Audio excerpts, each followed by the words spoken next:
बहुत समय पहले की बात है। एक सेठ रहता था जिसके घर धन दौलत की कोई कमी नहीं थी।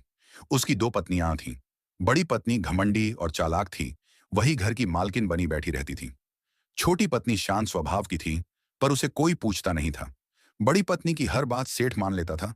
इसलिए छोटी पत्नी और उसकी बेटी को घर के पिछवाड़े बनी एक कच्ची झोंपड़ी में रहना पड़ता था। छोटी पत्नी की बेटी का नाम चंपावती था।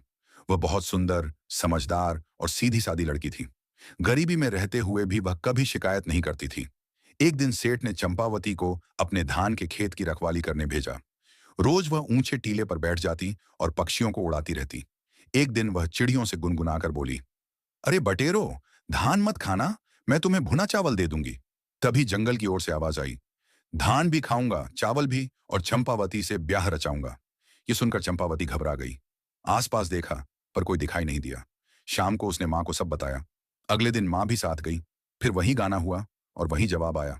बात सेठ तक पहुंची। वह कुछ लोगों के साथ खेत पहुंचा और आवाज देने वाले को सामने आने को कहा। तभी जंगल से एक विशाल अजगर निकला। लोग डरकर भागे, पर सेठ ने सबको रोका। उसने अजगर से कहा कि अगर वह सच में शादी चाहता है तो वह वचन देता है। बड़ी पत्नी अंदर ही अंदर खुश थी। सोच रही थी कि अब छोटी की बेटी से छुटकारा मिल जाएगा। चंपावती का विवाह अजगर से कर दिया गया।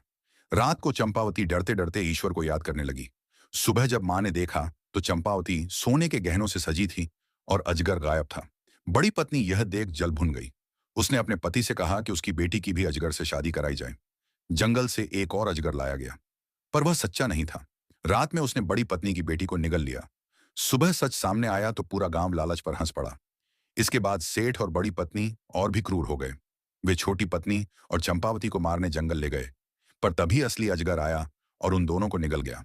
उसने मां बेटी को बचा लिया और जंगल में अपने साथ ले गया। कुछ समय बाद चंपावती की मां की बीमारी से मृत्यु हो गई। चंपावती अकेली रह गई। एक दिन एक बूढ़ी औरत वहां आई। उसने बताया कि अजगर असल में देवता है। वह रात को अपना चोला उतारकर स्वर्ग जाता है। बूढ़ी औरत ने उसे चाल बताई।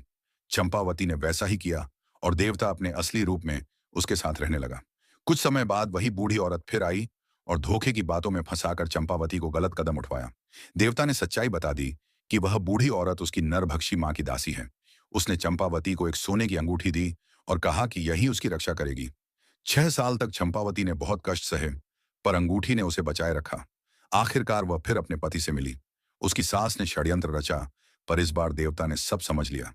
उसने अपनी मां के अत्याचार का अंत कर दिया। इसके बाद चंपावती और उसका पति दूसरे नगर चले गए। वहां उन्होंने नई गृहस्थी बसाई और सादा सुखी जीवन जीने लगे।